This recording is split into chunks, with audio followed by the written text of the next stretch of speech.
네, 오늘 하나님 말씀 보겠습니다. 두 군데 보실 텐데요. 창세기 8장 20절에서 22절까지, 그리고 예레미야 애가 3장 21절에서 23절까지 같이 함께 보시겠습니다. 제가 세 번역으로 창세기 8장 20절부터 22절까지 읽겠습니다. 노아는 주님 앞에 제단을 쌓고 모든 정결한 집짐승과 정결한 새들 가운데서 제물을 골라서 제단 위에 번제물로 바쳤다. 주님께서 그 향기를 맡으시고서 마음속으로 다짐하셨다. 다시는 사람이 악하다고 하여서 땅을 저주하지는 않겠다. 사람은 어릴 때부터 그 마음의 생각이 악하기 마련이다. 다시는 이번에 한 것 같이 모든 생물을 없애지는 않겠다. 땅이 있는 한 뿌리는 때와 거두는 때, 추위와 더위, 여름과 겨울, 낮과 밤이 그치지 아니할 것이다. 아멘. 애가 3장 21절부터 23절까지입니다. 그러나 마음속으로 곰곰이 생각하며 오히려 희망을 가지는 것은 주님의 한결같은 사랑이 다함이 없고 그 긍휼이 끝이 없기 때문이다. 주님의 사랑과 긍휼이 아침마다 새롭고 주님의 신실이 큽니다. 아멘.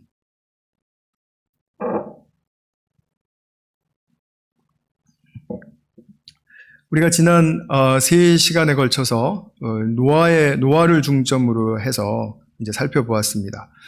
노아와 아담과의 관계, 그리고 또 공통점, 그리고 또 노아와 그 시대에 살았던 우리 사람들, 세상 사람들을 대조해서 또 우리가 함께 보았고요.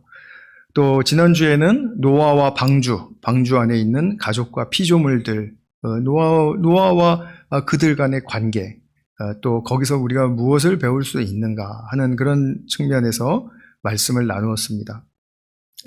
노아는 이제 인류의 첫 시조인 아담을 이제 첫 아버지로 삼은 그 인류의 시대가 있었죠. 노아의 홍수로 이제 싹 휩쓸려 갔지만 노아의 홍수 시대까지 있었던 인류, 그 인류의 이제 마지막 남은 자였죠. 그리고 또 방주에서 생활을 하다가 또 그 방주를 나와서는 이제 드디어 새 땅을 쓰는 역사가 시작되었죠. 그 역사의 또 첫 아버지 역할을 감당한다라는 면에서 중요한 의미가 있습니다. 왜냐하면 시대의 전환 속에 그 한 중앙에 있었던 사람이었기 때문이죠. 그런데 노아는 옛 시대로부터 새 시대로 바꾸는 그 큰 역사가 있었는데 그 역사가 바로 하나님의 홍수 심판이었다라는 거죠. 그래서 그 홍수 심판에 있었다라는 사실을 우리 창세기 6장부터 9장까지 이렇게 보면 잘 조명해 주고 있습니다. 그래서 노아의 삶에서 심판이란 어떤 의미가 있는 것인가를 생각하는 것은 굉장히 중요한 일이겠죠. 왜냐하면 심판의 그 한 중앙에 있었던 사람이었으니까요. 그래서 성경에서 우리가 심판을 말할 때 또 성경은 창세기부터 계시록까지 계속해서 하나님의 심판을 우리에게 설명해 주고 있죠. 그리고 또 그것을 우리에게 경고하고 있습니다. 그런 가운데 우리는 또한 노아가 배운 심판의 교훈을 어떻게 배워야 할 것인가? 그것도 또한 우리의 영적인 과제라고 말을 할 수가 있습니다. 먼저 심판이 무엇입니까? 심판 우리 계속해서 한 번씩 꼭 복습하고 들어갑니다. 심판이라는 것은 창조가 하나님의 창조 세계가 질서와 조화를 이루면서 잘 진행되고 발전되어 가야 하는데 그게 바로 창조의 순방향으로 가는 것인데 인간의 죄성으로 말미암아 자꾸 역방향으로 가려고 해요. 질서를 깨고 또 조화를 깨고 하는 역방향으로 가려고 해요. 자기의 이익을 위해서 또 자기의 주장을 위해서 모든 것이 다 자기중심적으로 돌아가기 때문에 어느 정도 질서와 조화가 깨져도 괜찮다라고 생각을 한다라는 거죠. 근데 이것이 집단적으로 발생하고 시대적으로 발생하면 그 창조의 순방향이 아닌 역방향으로 막 질주하게 되죠. 이것을 하나님께서는 어떻게 고치시냐 하면 이렇게 역방향으로 가면 이 역방향의 끝, 말하자면 질서와 조화가 완전히 와해된, 무너진 그런 상태를 맛보게 하시는 것입니다. 그래서 말하자면 창조 이전에 창세기 1장 2절에 보시면은 어둠과 공허와 흑암이 있었죠. 이 세상에는 그거밖에 없었죠. 그런 가운데 있는 것처럼 큰 혼돈과 무질서의 상태로 들어가게 하시는 거죠. 그래서 홍수로 물을 퍼부으셨을 때 그 물이라는 것이 상징하는 것은 무질서입니다. 물 속에서는 이 성경에서는 이 물을 그런 측면으로 상징하는 그런 가르침을 주고 있죠. 출애굽한 후에 이스라엘 백성들이 홍해를 잘 건너갔는데, 그런데 이집트 군사들은 그 물에 수장되어서 죽었죠. 물로 심판을 받은 것이죠. 그래서 하나님께서 물이라는 이 무질서를 상징하는 이 매체를 사용하셔서 정말 그야말로 혼돈 가운데로 들어가게 하시는 것, 그리고 그것을 경험하게 하시는 것, 이것을 심판이라고 합니다. 현상적으로는 그러하고요. 이 심판의 의미는, 교훈은 그렇지 않다고 했죠. 현상적으로는 무질서의 끝으로 가는 것이지만 사실은 이 심판의 끝은 파멸이 아니라 희망이다라는 그런 부분이었죠. 자, 그래서 오늘 우리가 이 홍수 심판과 홍수 심판 속의 노아를 우리가 생각을 하면서 이 심판이 무엇을 노아에게 가르쳐 주었을까를 생각할 때 이제 우리가 본문에서 충분히 캐치할 수 없는 그런 교훈들을 이스라엘 역사 속에서 큰 심판을 당했을 때 어떻게 그 심판의 의미를 해석을 했고, 그리고 그 심판을 잘 받아들이고 하나님의 새 역사로 들어가게 했는지, 그 부분을 좀 우리가 살펴봄으로써 역으로 다시 돌아와서 노아가 심판으로부터 배웠던 것이 무엇이었을까를 한번 추적해보는 그런 시간을 좀 가지려고 합니다. 이스라엘 역사 속에서 여러 차례 수없이 사실은 하나님의 심판을 받았습니다. 그런데 그 중에서도 가장 큰 심판은 이 남유다의 바벨로니아에 의한 멸망, 그리고 또 북쪽에 있었던 북이스라엘 지파의 아시리아에 의한 멸망이었습니다.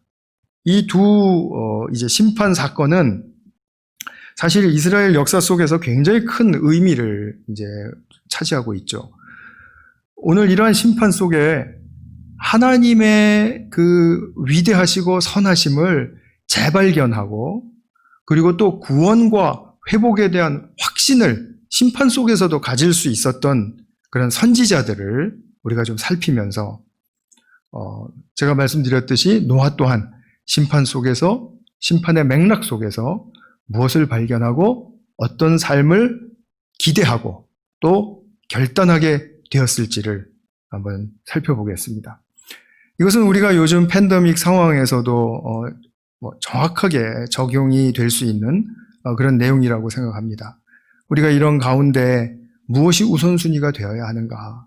오늘 우리 조집사님께서 우리 기도해 주신 것처럼 이런 가운데 우리가 무엇이 중요하고 또 무엇을 위해서 기도하고 무엇에 애써야 하는가 하는 그런 측면에서 우리가 정말 소망과 결단이 우리 안에서 많이 일어날 수 있는 그런 시간이 될 수 있기를 바랍니다. 먼저 이제 이스라엘의 역사 속의 심판 중에 재발견한 하나님, 과연 어떤 하나님을 발견했는가를 우리가 선지서를 통해서 잠깐 좀 보도록 하겠습니다. 바벨로니아에 의해서 나라가 망하면서 예루살렘 성읍과 그리고 성전이 폐허가 됐습니다. 완전히 그 폭력으로 무너져 버린 거죠.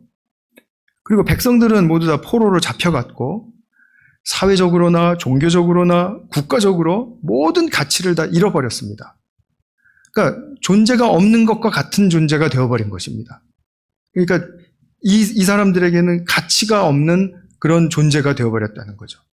분명히 출애굽 후에 광야에서 부르심을 받고 은혜 충만한 가운데 이스라엘 민족으로서 세워졌는데 이제는 그 민족의 가장 핵인 주권을 빼앗겨 버린 것이죠. 그러니까 이 민족은 이제는 없어졌다라고 말할 수도 있을 법한 바로 그런 상황이 되었습니다. 북이스라엘 같은 경우에는 아시리아에 망한 이후에 그들이 병합되어서 다 혼혈 정책을 써버려서 북이스라엘 지파가 사실은 사라져버렸죠. 10지파가. 그래서 이 멸망을 당했다라는 것은, 심판을 당했다라는 것은 그 존재의 의미가 없어지는 것 같이 느껴지는 것을 말해요. 그런 이 멸망이 그들에게 준 그 충격은 이렇게 외부적으로 또는 육체적으로 또는 이렇게 뭔가 국가적인 어떤 시스템적으로 모든 걸 다 이렇게 빼앗겼다라는 그리고 또 망했다라는 그 수준을 또 넘어서서 이들은 신앙인이었잖아요. 이들의 신앙에까지 큰 충격을 가져다 주게 되었습니다.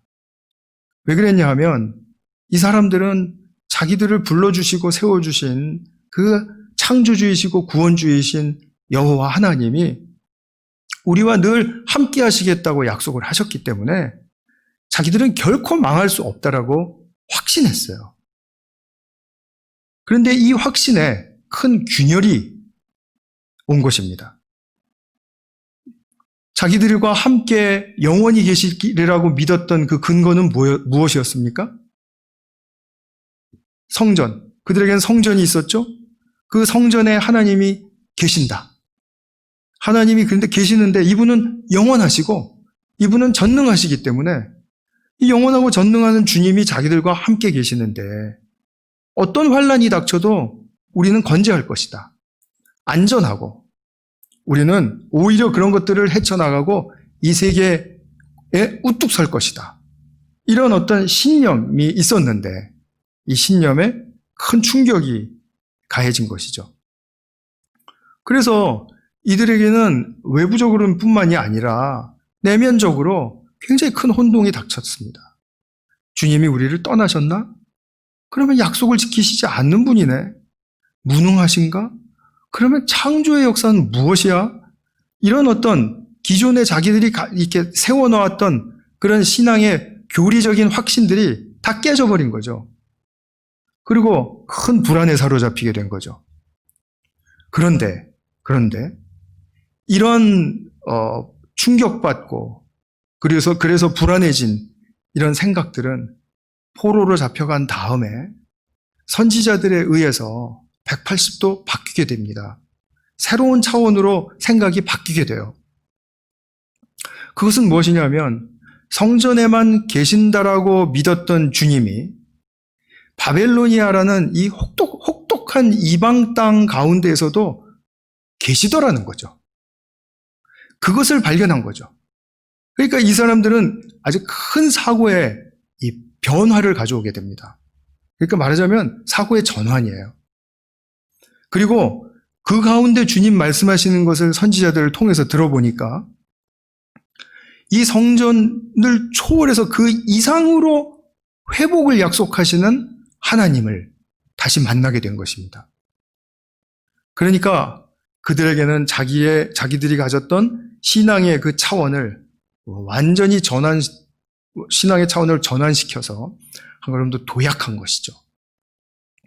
이때를 배경으로 해서 예레미야서와 또 예레미야 애가가 쓰여졌죠.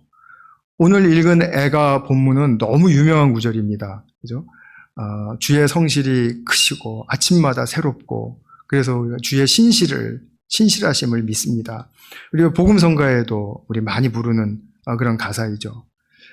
애가 1장부터 3장 18절 오늘 본문 직전까지를 보시면 예레미야는 심판의 혹독함에 대해서 아주 굉장히 크게 좌절하고 분노했습니다. 분명히 심판받기 전에는 하나님의 큰 심판이 닥칠 것이다. 심판을 받아들여야 된다. 이렇게 막 굉장히 힘있게 선포했는데 근데 막상 심판이 닥치니까 이게 너무 큰 거예요. 그러니까 좌절하고 분노했습니다. 예레미야는 아시다시피 20세가 되기 전에 선지자로 부르심을 받아서 정말 50년, 60년 긴 세월에 걸쳐서 정말 심판에 대해서 묵상하고 심판을 선포한 선지자였었습니다. 그래서 심판의 이 모습 저 모습을 지적하고 그리고 사람들에게 하나님께 돌아오기를 간곡하게 요청했습니다. 그리고 그 심판을 받아들여야 한다. 그래야 하나님께서 새로운 일을 하신다. 이것을 굉장히 강력하게 주장을 하다가 이게 좋은 말씀은 아니잖아요. 심판을 받아야 한다니. 그랬다가 큰 고초를 겪고 죽을 뻔하고 사람들에게 온통 미움을 받게 되고 그랬었죠. 사람들이 다 싫어하는 메시지였다는 것입니다. 요즘도 아마 예레미야 같은 사람이 있었으면 크게 환영받지 못했을 것 같습니다. 그런데 이러한 자기가 고통당하고 또 심판에 대해서 좌절하고 분노하는 그런 것보다도 더 예레미야를 번뇌하게 했던 것은 뭐냐면 주님은 왜 대체 어떤 분이시길래 이런 강렬한 의문이었습니다. 물론 심판당하는 거 싫죠. 누가 좋아하겠습니까? 그리고 주님이 어떤 분인지를 몰라서도 싫었어요. 그런데 예레미야의 같은 경우에는 더욱이 자기 자신을 선지자로 불러주신 주님이 나를 배반했다라는 그런 감정과 느낌 때문에 억울함으로도 아주 충만했던 것이죠. 제가 여러 군데 성경 볼 수 있지만 에가서 3장 10절에서부터 20절까지 제가 한번 읽어드리겠습니다. 한번 한번 눈으로 성경 있으신 분은 따라서 보시고 그다음에 제가 또 세번역으로 읽어드릴 테니까 귀로 잘 들으시기만 해도 좋겠습니다. 예레미야가 이제 하는 말입니다. 주님께서는 엎드려서 나를 노리는 곰과 같고 몰래 숨어서 나를 노리는 사자와 같으시다. 길을 잘못 들게 하시며 내 몸을 찢으시며 나를 외롭게 하신다. 주님께서 나를 관역으로 삼아서 활을 당기신다. 주님께서 화살통에서 뽑은 화살로 내 심장을 뚫으시니 내 백성이 모두 나를 조롱하고 온종일 놀려댄다. 쓸개죽으로 나를 배불리시고 쓴 쑥으로 내 배를 채우신다. 이게 인생의 가장 쓴맛을 보게 하신다라는 표현입니다. 돌로 내 이를 바수시고 나의 얼굴을 땅에 비비신다. 내게서 평안을 빼앗으시니 나는 행복을 잊고 말았다. 나오느니 탄식뿐이다. 이제 내게서는 찬란함도 사라지고 주님께 두었던 마지막 희망마저 사라졌다. 내가 겪은 그 고통, 쓴 쑥과 쓸개즙 같은 그 고난을 잊지 못한다. 잠시도 잊을 수 없으므로 울적한 마음을 가눌 길이 없다. 예레미야는 하여튼 온통 그 실망과 배반감과 그리고 그 쓴맛과 그리고 고통과 그래서 결국 우울증에 걸렸다 이 말씀이죠. 깊은 우울증에 걸렸습니다. 그런데 21절 오늘 읽으신 본문의 첫 절이죠. 예레미야가 묵상해요. 마음속으로 곰곰이 생각한다 이랬죠. 그랬더니 오히려 굉장히 중요한 말입니다. 내면의 반전을 일으켰다라는 말인데 오히려 알게 된 것이 있었습니다. 첫 번째 것은 이 심판이 모든 것을 다 끝장냈다라고 생각을 했는데 끝이 파멸이 아니구나. 예레미야서 29장 11절에 나오는 말씀처럼 너희를 두고 계획하는 일들은 재앙이 아니라 번영이고 미래에 대한 희망을 주려고 하는 것이다. 하나님의 말씀이셨어요. 그래서 심판의 끝은 이 상태가 아니다. 분명히 하나님께서 어떤 새로운 일을 하신다. 그리고 두 번째 알게 된 것은 심판 속에서도 하나님의 진노만 솟구쳐서 막 이렇게 퍼부어지는 것이 아니라 한결같은 사랑과 긍휼이 끝이 없고 아침마다 그것이 늘 새롭고 주님의 신실하심이 크시다는 것이다 라는 것입니다.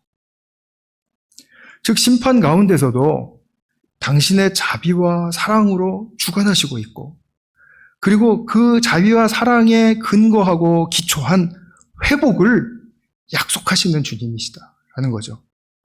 이 주님을 아는 것, 이 주님을 아는 것이 그들에게 유일하고 가장 큰 생명의 힘이 되었음을 예레미야는 경험한 것입니다.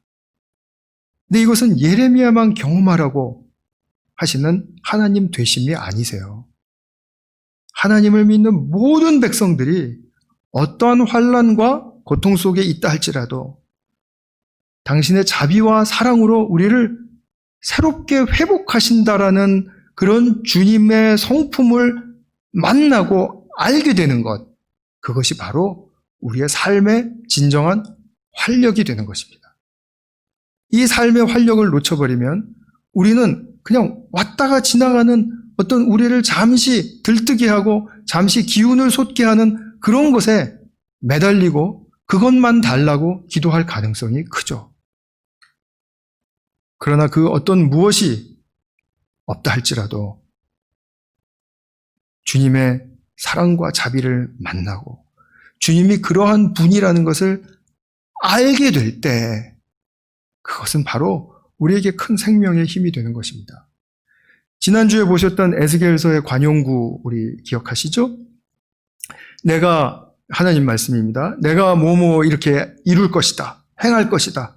그리고 그때야 비로소 너희는 내가 하나님인 줄 알게 될 것이다. 예레미야서에 거의 한 100번 조금 안 되겠지만 7, 80번, 8, 90번 나오는 그런 관용구입니다. 하나님께서 무엇을 행하시고, 즉 대부분 다 심판을 언급하세요. 내가 심판할 것이다. 그때야 비로소 너희는 내가 하나님임을 알게 될 것이다. 어떤 하나님이세요? 말씀대로 이루시고 이렇게 하면은 심판받아 경고하셨죠. 그렇게 말씀대로 이루시고 그리고 심판 속에서도 얼마나 자비와 큰 사랑으로 새롭게 날마다 내게 다가오시는 하나님이신지 그것을 발견하는 것. 그래서 우리는 미래에 대한 희망이 있는 것이죠. 모두가 망한 것처럼 느껴지고 모두가 다 우울하고 모두가 다 삶의 힘을 잃어버렸을 때라도 이것을 만나는, 그죠? 하나님의 하나님 되심을 만나는 사람, 그 사람에게는 희망이 있는 것이죠. 새 창조의 계획을 말씀하시는 분입니다. 에스겔도 예레미야와 같은 그런 하나님에 대한 재발견 속에서 동일하게 사랑과 자비의 주님이시라는 사실에 확신을 갖게 되었습니다. 자, 그러면 이제 노아의 이야기로 돌아와 보겠습니다. 노아가 무서운 심판을 당하고 있었어요. 가족들과 피조물들을 이제 잘 준비시켜서 정말 그 불안하고 그리고 무서운 그런 어떤 환경 속에서, 그죠? 닥친 그런 정황 속에서 방주로 인도를 했습니다. 그리고 방주 안에서 그는 피조물들을 돌보았어요. 그때 노아가 어떤 힘이 남아서 그 피조물들을 또 가족들을 돌보고 같이 동역할 수 있었을까요? 그냥 자기의 남은 힘으로는 그 일을 할 수가 없습니다. 우리가 정말 힘들 때는 뭐 하나를 이렇게 보려고 하는 힘도 없어지잖아요. 그죠? 근데 노아가 그렇게 혹독한 심판을 이제 막 경험하고 있습니다. 물이 막 차오르고 있는 거예요. 심판의 중앙에 있습니다. 무슨 힘으로 피조물들을 돌보고 그리고 새 꿈을 꿀 수 있었을까요? 그것은 하나님의 자비와 사랑을 만났기 때문입니다. 오늘 본문의 말씀에 보시면 하나님에 대한 하나님이 말씀하시는 것을 통해서 하나님에 대한 것을 우리가 알 수 있죠. 내가 다시는 홍수로 심판하지 않을 것이다. 사람이 악하다. 어려서부터 악하다. 그런데 심판하시지 않을 것이래요. 악한데 심판하시지 않을 거라고요? 그게 무슨 말입니까? 우리가 잘 해석을 해야 되겠죠? 사람은 원래 이렇게 악한 것을 내가 알아. 그럼에도 불구하고 나는 사랑과 자비로 돌볼 거야. 이 말씀이시죠. 그러니까 노아는 지금 이 말씀을 물론 방주에 나온 다음에 예배드리고 나서 그리고 들은 말씀으로 기록되어 있지만 이러한 하나님이심을 노아는 이미 알았을 것입니다. 그것이 노아가 자기의 인생을 수백 년 살아낼 수 있었던 그런 귀한 힘이 되었던 것입니다. 세상에 닥친 지금 이 물 심판을 이기고 언젠가 방주를 또 나갈 때 그때 또 무슨 힘이 남아 있겠습니까? 그것도 하나님이 함께 하시기 때문에 하나님과 함께하는 생명의 힘이 그로 하여금 새 땅을 일구게 하고 그리고 또 피조물들을 돌보게 하는 그런 의지와 힘, 그것을 얻은 것입니다. 하나님을 진정으로 발견하고 하나님을 진정으로 아는 지식은 우리 생명의 힘입니다. 이것을 우리도 알아야 되겠죠? 그래서 두 번째 단락에서 저는 하나님을 알자라는 그런 제목으로 말씀을 드리고자 해요. 예레미야와 에스겔은 남유다가 바벨로니아에 패망하는 시기에 전후를 살았던 사람입니다. 그러니까 그 패망을 완전히 경험한 이제 두 사람입니다. 근데 이에 이제 120년 정도 앞서서 북쪽에 있던 그 북이스라엘이 아시리아에 멸망하던 때, 그때 이제 또 그것이 하나님의 심판이었는데, 이 심판을 경고하고 또 말씀을 전했던 선지자가 있었죠. 누구입니까? 호세아입니다. 호세아. 호세아도 이 북이스라엘도 엄청 부패했고 무질서했고 그리고 그냥 탐욕과 그리고 그 힘겨루기 뭐 이런 것에 대해서 많이 흠뻑 빠져 있었던 그런 상황이었거든요. 하나님이 정말 많이 경고하셨습니다. 그 말은 호세아 같은 선지자를 들어서 경고하셨다라는 뜻입니다. 근데 호세아가 말하는 이제 요점을 좀 살펴보면 호세아 4장 1절에 이 땅에는 진실도 사랑도 하나님을 아는 지식도 없다. 그것이 그 시대의 세상의 특징이었습니다. 호세아서 4장 5절에 보면 하나님 말씀을 대언하죠. 내 백성이 나를 알지 못하여 망한다. 나를 알지 못하여 망한다. 호세아서 4장 4절 그 앞절이죠. 백성들이 음란한 생각이 속에 가득 차서 주님을 알지 못한다.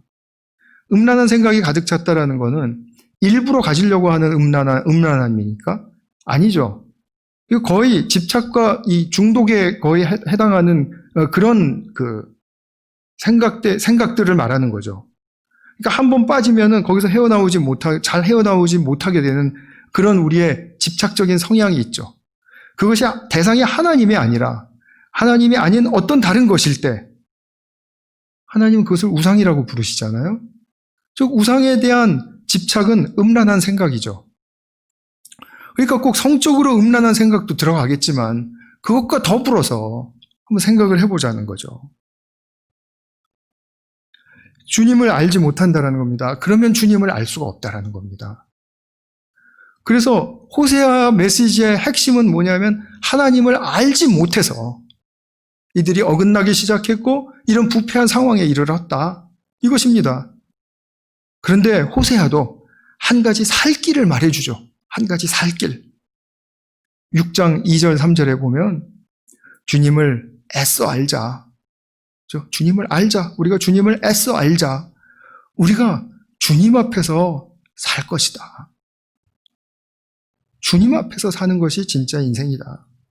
주님은 새벽마다 여명이 오듯이 오시고 해마다 가을비처럼 땅을 적시는 봄비처럼 오신다. 이렇게 말씀 전합니다. 그리고 호세아 메시지의 절정은 그 마지막 장인 14장에 있죠. 심판 후에 약속하시는 새로운 삶, 그 삶에 대해서 묘사해 주죠.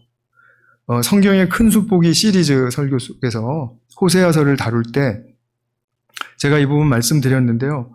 한번 간략하게 다시 한번 보겠습니다. 이 새 삶을 묘사할 때 어떤 것을 가지고 묘사하는지를 한번 잘 들어보세요. 이슬처럼 내리고 나라꽃처럼 피고 백향목처럼 뿌리를 내리고 가지들이 뻗고 올리브나무처럼 아름다워질 것이다. 이런 묘사를 해요. 이것이 무엇의 회복을 말하는 것인가요? 에덴의 회복이죠.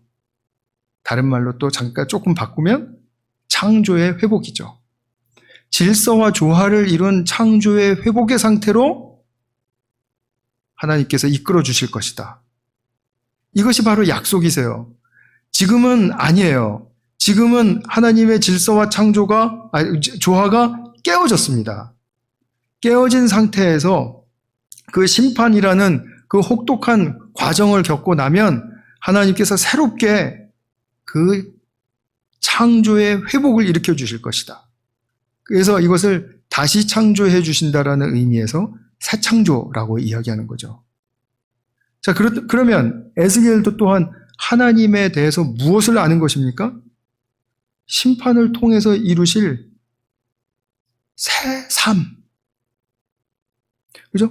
창조의 질서와 조화로 회복된 새로운 삶, 새로운 세상, 그것을 말씀하시는 거죠. 그것을 무엇을 통해서 하신다고요? 호세아를 통해서 보여주셨던 건 뭡니까?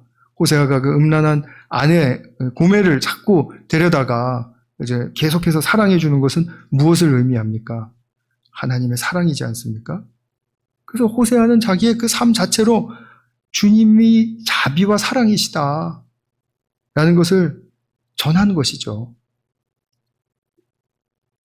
그리고 또 심판의 정황을 통해서 그렇게 전하는 것이죠.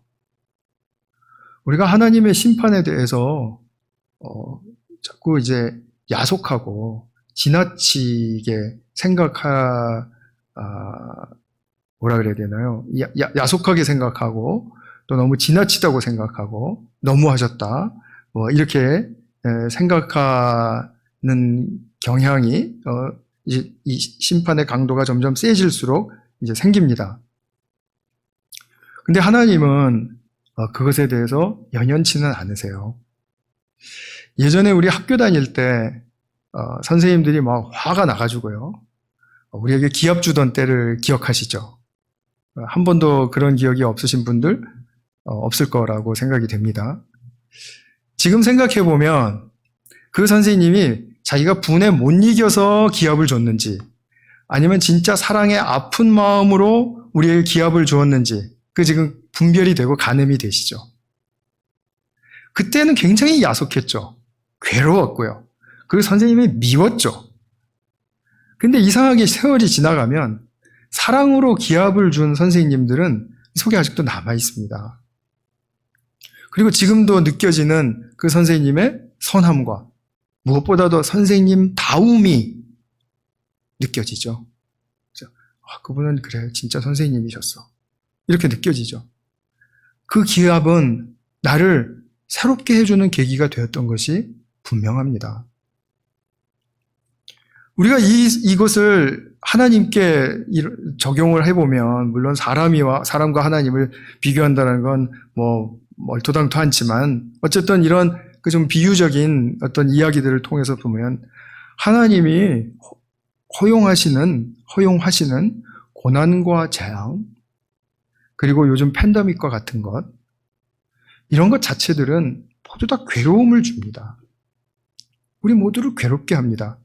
근데 이것을 통해서 하나님께서 우리가 알기를 원하시는 것은 사랑으로 다스리고 계신다라는 것 그리고 새로운 삶을 살도록 분명히 행하실 거라는 것 그런 믿음을 가지게 되면 이 가운데 우리가 해야 할 일은 무엇일까요?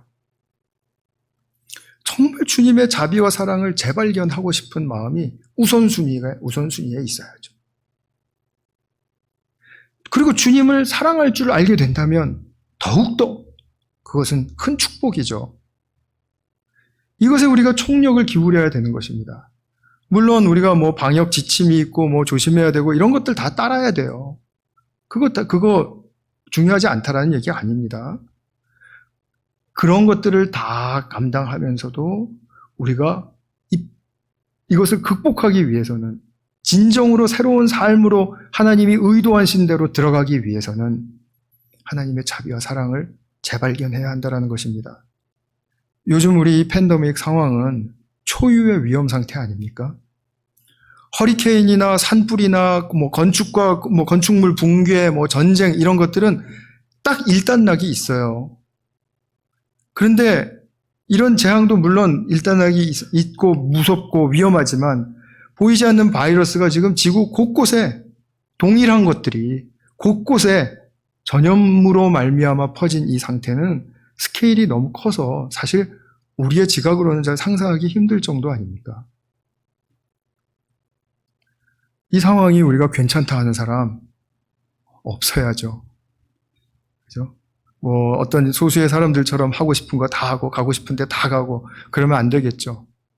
그렇게 우리도 만약에 한다 그러면 팬데믹을 허용하신 주님을 알 수가 없다라는 데 우리의 문제가 생기는 것입니다. 괜찮다라는 그 거짓 믿음을 가지면 주님을 알 수가 없습니다. 자꾸 이제 너무 심해지다 보니까 조금 좀 이렇게 이상하게 반동으로 튀겨나가는 무리들이 있는 것 같아요. 괜찮다는 거예요. 근데 괜찮지 않습니다. 사망률이 너무 높아요, 일단. 전염성이 너무 강해요. 그리고 후유증이 생겨나고 있습니다. 어떤 사람 당뇨병이 생기고요. 어떤 사람 건강했던 그 폐가 손상이 되어서 건강했던 젊은이가 이제는 산소 도움 받지 않고 10분 이상 걷기가 힘들다라는 그런 그 사례도 나오고요. 몸에 두드러기 같은 것들 막 나오는 그런 현상도 나오고요. 지금 이거 우리가 굉장히 센 상황을 지금 맞이하고 있는 것입니다. 그런데 이 중에 이 상황을 우리가 겸허하게 받아들여야 된다는 거죠. 아니라고 아무리 말해봤자 그것은 누구한테도 통하지도 않고 특별히 하나님께는 완전히 가로막는 장애물이 됩니다. 우리가 겸허하게 받아들이고 이런 고통 속에서도 하나님을 진정으로 찾으셔야 합니다. 그리고 주님의 사랑과 자비를 만나는 것, 이것이 바로 노아가 심판을 전후로 해서 또 방주 안에서도 또 새 땅에 나와서도 새 삶을 살아갈 수 있었던 힘이었습니다. 이것이 우리가 또 살아야 할 길이기도 하고요.